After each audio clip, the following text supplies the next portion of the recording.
सड़कों में नहीं चलती। अब बाड़े बना दिए बड़े बड़े, बाड़ों के अंदर गायों को रखते हैं, चारा आराम से मिलता है उनको, पीने का पानी मिलता है। और गोबर इकट्ठा जो होता है वो गोबर सरकार खरीदती है और गोबर से खाद बनता है, गोबर से बायोमास बनता है, गैस बनती है, वो काम आती है। गौमूत्र के लोग दवाएं बनाते हैं, उससे एक तो सफाई रहती है, मोहल्लों के अंदर गलियों में दुर्घटना नहीं होती है। कई दुर्घटना में गाय मर जाती है, एक्सीडेंट में आदमी मर जाता है, कई बार आवारा पशु के रूप में घूमते रहते पशु। ये समस्या का समाधान करने के लिए बड़ी स्कीम बनाई।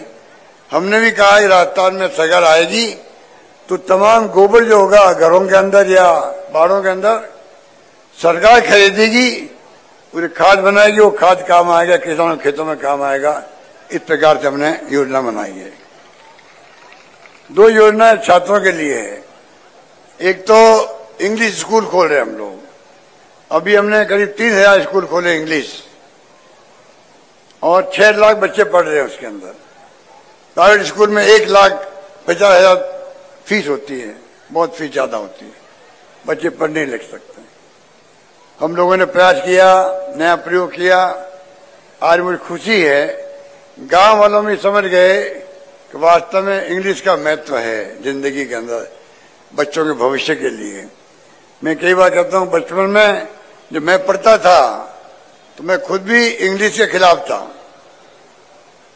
इंग्लिश क्या काम आएगी? आज जब कंप्यूटर आ गए हैं, इंटरनेट की सेवाएं हो गई, गूगल की सेवाएं हो गई,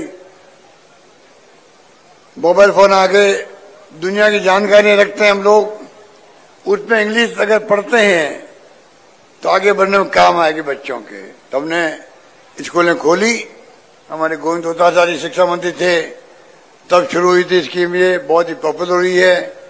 हम चाहते हैं कि आने वाले वक्त में हमारे बच्चे भी दिल्ली, बम्बई, अमेरिका, इंग्लैंड जाए, आईटी में एक्सपर्ट बने। इस लिहाज से हम लोगों ने इंग्लिश पढ़ाने का भी हिंदी के साथ साथ में निर्णय किया है। मैं कई कैंपों में गया, महंगे राज शिविरों में, बच्चे में देखा इंग्लिश बोलते हुए, मुझे बड़ा अच्छा लगा। इस प्रकार से नया युग शुरू हुआ है, उसके अकॉर्डिंग हम चलेंगे।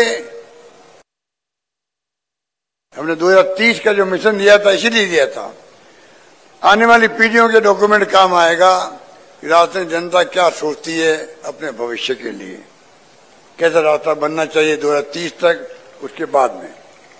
इसलिए हमने वो गारंटी दी है। एक गारंटी दी है, बच्चा जो 12वीं पढ़ रहा अभी वो फर्स्ट में जाएगा, अगली बार सरकारी कॉलेज में जाएगा, विश्वविद्यालय में जाएगा, उन सबको हम लोग लैपटॉप देंगे, टैबलेट देंगे, जिससे कि वो एडमिशन लेते ही वो अपने माँ बाप को कहता है मेरे खरीद के दो, 15-20 हजार रुपये लगते हैं उसके, माँ बाप को तकलीफ होती खरीदने में। सेकेंड हैंड खरीदता तो अच्छा नहीं लगता है। हम उनको नया लैपटॉप या टैबलेट देंगे जिससे कि वो फर्स्ट ईयर से ही आईटी बेस्ड पढ़ाई करना शुरू कर सके, डिस्टेंस पढ़ाई कर सके। इस प्रकार से हम तमाम लाखों बच्चों को हम लोग तय किया है, फर्स्ट में जाते ही उसको लैपटॉप मिलेगा प्रवेश के साथ साथ में। ये हमारी वचन दिया गया है, गारंटी दी गई है आप लोगों को। और लास्ट गारंटी है 7वीं है, वो ओपीएस की है।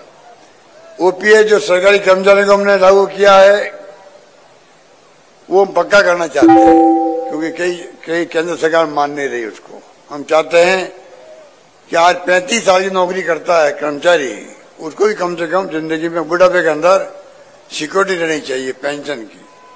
हमने तय किया राजस्थान में सरकार बनेगी, ओपीएस को हम ऐसा नहीं कानून बना के पक्का कर देंगे, कोई उसको खत्म नहीं कर पाएगा। ये गारंटी हमने दे दी है। इस प्रकार से ये 7 गारंटी दी गई है। मैं आपसे यही कहना चाहूंगा कि जिस प्रकार से केरला के अंदर, अब मैं केरला गया था, वहां चुनाव थे, तो मैं जब वहां गया कैंपेन करने, तो वहां 70 साल से सरकार एक बार बदलती रहती है। जैसे राजस्थान में अभी 30 साल से बदलती है, एक बार कांग्रेस एक बार बीजेपी आती है, उसी प्रकार से वहां पर एक बार कम्युनिस्ट आती है, वहां बीजेपी को जानता ही नहीं है केरला के अंदर। ये कांग्रेस एक बार सीपीएम आती है, कम्युनिस्ट पार्टी आती है। इस बार मुझे कहा लोगों ने, सब 70 साल से तो एक बार होता गया, इस बार कम्युनिस्ट पार्टी की सरकार वापस आए, रिपीट होगी। मैं कहा वो क्यों भाई? इसलिए होगी उन्होंने कोरोना में अच्छा काम किया था। तो मैंने सोचा मन के अंदर, कोरोना काम करने से सरकार वापस आ सकती है, आ भी गई, तो हमने तो कोरोना के अलावा भी कई अच्छे काम किए हैं। तो मुझे यकीन है कि इस बार आप लोग आशीर्वाद दोगे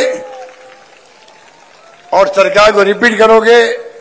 मैं कहीं जाता हूं, बात करता हूं, लगता मुझे है आप इतनी बड़ी तादाद में लोग खड़े हैं, जो सड़कों पर देख रहा हूं आप सबको, लगता है कि आप लोगों ने मन बना लिया है कामयाब करने का, सरकार को जिताने का।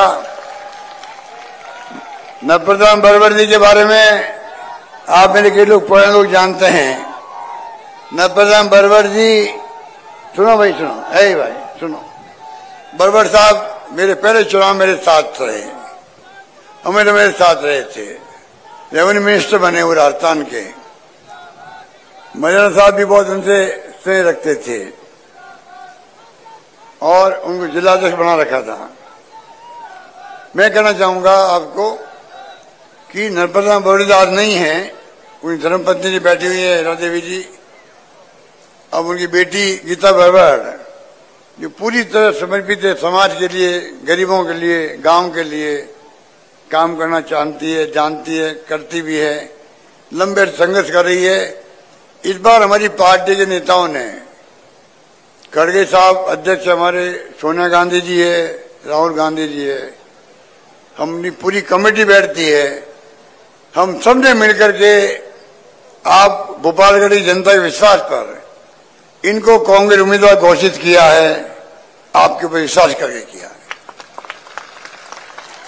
आपसे मैं मार्मिक अपील करूंगा, आप कुछ महसूस करोगे वो चुनाव जीत के जाएगी, आपके हमेशा बीच में रहेगी, आती जाती रहेगी, अभी भी काफी घूमती है, आपके सुख दुख में काम आएगी, आपके सुझाव होंगे वो पूरा करेगी, विकास में कोई भागीदारी निभाएगी।